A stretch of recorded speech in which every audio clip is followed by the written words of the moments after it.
এমন একজন সরকার আমাদের দেশে ছিল যে ইসকনের বিরুদ্ধে যারা কথা বলতো তাদেরকে জেলে ঢুকিয়ে রাখতো, ঠিক কিনা? সম্মানিত হাজিরিন, ওদের কত দুঃসাহস দেখেন। ওরা এত দুঃসাহস পেল কোথায়? যে কোর্ট চত্বরে, বাংলাদেশের ইতিহাসের প্রথম দিবালোকে কোর্ট চত্বরে চট্টগ্রাম কোর্টের সামনে প্রকাশ্যে জবাই করে একজন মুসলিম আইনজীবীকে হত্যা করে, এত সাহস তারা পেল কোথায়? আমাদের এর মূল বের করতে হবে, আমাদের এর মূল বের করতে হবে।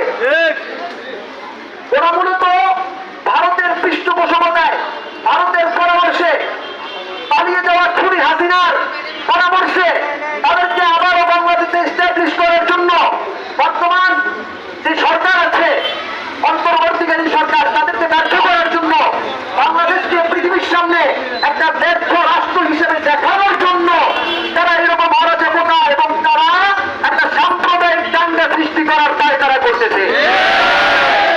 আমরা মুসলমান, আমরা সুশৃঙ্খল। হুজুর বলেছেন আমরা কথায় না কাজে বিশ্বাসী।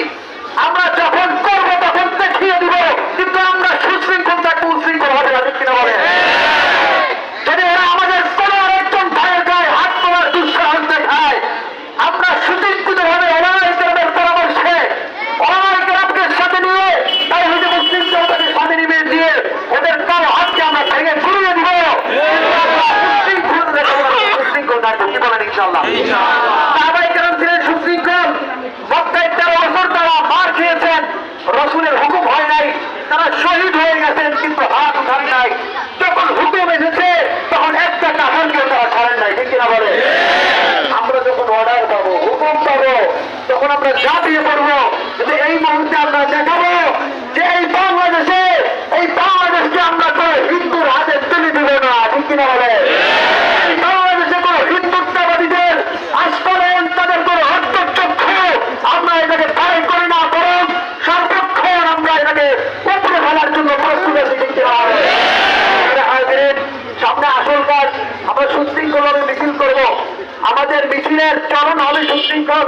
আমরা সোজা চলবো, আমরা মধ্যম গতিতে চলবো, আমরা ভিড়াভিড়ি করবো না, সামনে যাওয়ার চেষ্টা করবো না, পিছনে যখন যেটা আগ্রহ বেশি, দিনে কাজে যেটাই আগ্রহ আপনার বেশি হয়, মিছিলে আপনার সামনে যেতে আগ্রহ বেশি হয়। কিন্তু আপনি যদি ত্যাগ করে পিছনে থাকেন সুশৃঙ্খলতার সাথে, তাহলে আপনার জোর বেশি হবে।